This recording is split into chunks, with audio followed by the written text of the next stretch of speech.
சீரியல்களின் full எபிசோடுகளை Sun டிவியில் ஒளிபரப்பான உடனே எக்ஸ்க்ளூசிவாக சன் நெக்ஸ்டில் மட்டும் ஃப்ரீயா பாருங்கள். இத்தனை பேர் சந்தனம் வச்சப்போ எனக்கு எதுவுமே தெரியல. ஆனா நீங்க சந்தனம் வச்சப்போ இது வைப்ரேஷன் ஆன மாதிரி இருக்கு.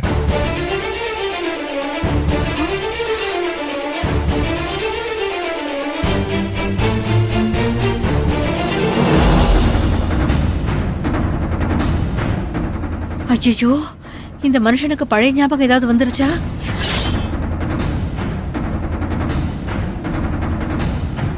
இவ்ளோ பேர் சந்தனம் வச்சப்ப கூட என் பேரனுக்கு எதுவுமே தெரியல.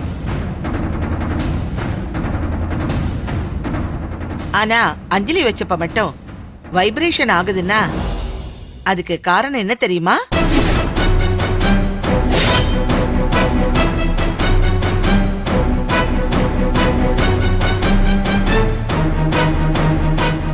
ஏன்னா அஞ்சலி அவன் தாலி கட்டின பொண்டாட்டி. அக்கா, அந்த கிழவி ஏதாவது சொல்லி கலக்கத்தை உண்டு பண்ணிட்டு போதுக்கா. இன்னைக்கு அப்படி மட்டும் இந்த கிழவி ஏதாவது ஏடா கூடமா பண்ணுச்சு, அது மண்டைய உடைச்சி மூளையை எடுத்து அடுப்புல போட்டு வேக வச்சிருவேன் நான்.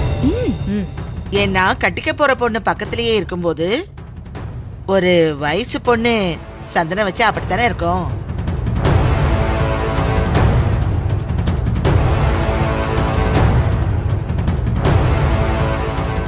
என் பேரை இப்பவே கட்டிக்க போறவளுக்கு பயப்பட ஆரம்பிச்சிட்டான்.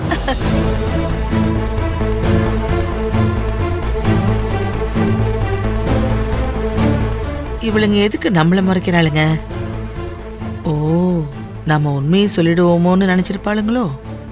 உண்மையை சொன்னா இந்த பக்கம் அஞ்சலி தொங்கிடுவேன்னு சொல்றா, அந்த பக்கம் நான் பெத்து வச்சவன் தொங்குவேங்கிறான். அப்புறம் நான் எங்க உண்மையை சொல்றது? கடவுளே!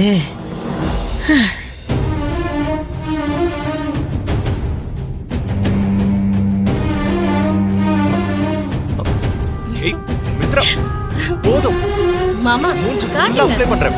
சொன்னா கேளு. போதும் மித்ரா, விளையாடாத. மாமா, சொன்னா கேளு மித்ரா, போதும். மித்ரா, மாட்டேன். இன்னும் கொஞ்சம் தான் மாமா. மித்ரா, சொன்னா கேளு. போயிடு. சொன்னா கேளு மித்ரா. ஏய், என்ன பண்ற? அக்கா கொஞ்சம் பூசு. மொத்தமா எனக்கே பூசிட்டு இருக்க. எனக்குலாம் வேண்டாம்.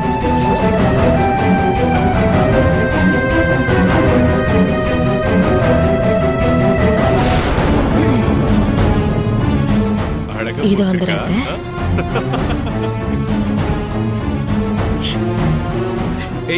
மித்ரா, என்ன பண்ற?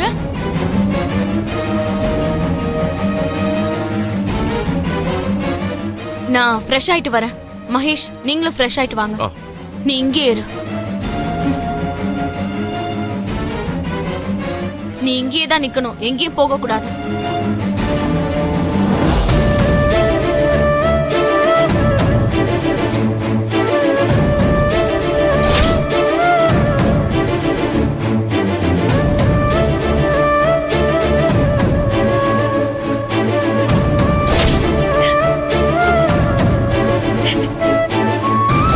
இத்தனை பேர் சந்தனம் வச்சப்போ எனக்கு எதுவுமே தெரியல.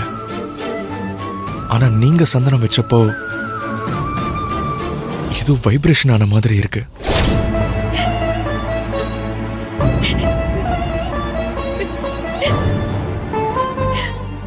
கடவுளே, இதெல்லாம் பார்க்க கூடாதுன்னு தானே நான் இந்த வீட்டை விட்டே போனேன். ஆனா விதி என்னை விடாம மறுபடியும் இங்க கூட்டிட்டு வந்து என்னை இப்படி எல்லாம் பண்ண வைக்குது. நான் எப்படி என் கண்ணால இதெல்லாம் பாப்பேன்? எப்படி நான் இந்த கல்யாணத்துல எல்லாத்தையும் பண்ணுவேன்?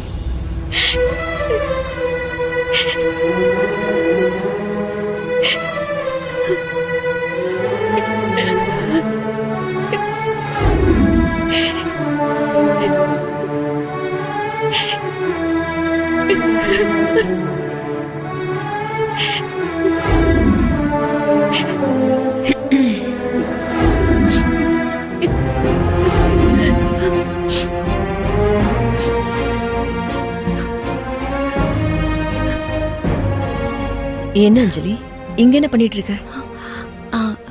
அது நான் ஏன் அஞ்சலிமா தடுமாறுற? கண்ணெல்லாம் கலங்கிருக்கு. ஒன்றும் இல்லை, சும்மாதான். இத என்ன நம்ப சொல்ற இல்ல அஞ்சலி?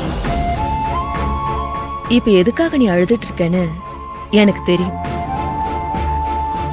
இப்ப இதெல்லாம் பார்த்தே உன்னால தாங்கிக்க முடியலையே. கல்யாணத்தை போய் என்னமா செய்ய போற? அப்ப இதை விட பெருசா வலிக்கும். அப்ப என்ன பண்ண போற? சரி, கல்யாணத்தோட அந்த வலி போயிடும்னு பார்த்தா இல்லையே. அப்புறம் அத நினைச்சு நினைச்சு மனசு ரணமாகி தினம் தினம் வலிக்கும். அப்ப என்ன பண்ணுவ? அஞ்சலி, எதுக்காக நீ இப்படி அடம் பிடிக்கிற? எங்க எல்லாருக்குமே நல்லா தெரியும் உன்னால விக்கிய மறக்க முடியாதுன்னு. அது உனக்கும் தெரியும். அது தெரிஞ்சும் எதுக்காக இப்படி அடம் பிடிச்சுக்கிட்டு உன் வாழ்க்கைய நாசமாக்கிக்க பாக்குற? தேவையில்லாம நீயும் கஷ்டப்பட்டுக்கிட்டு எங்களையும் கஷ்டப்படுத்தி ஏன் இந்த போராட்டமா? இத பாருஞ்சலி, நல்லா யோசிச்சுக்கோ. கல்யாணத்துக்கு இன்னும் 2 நாள் மட்டும்தான் இருக்கு.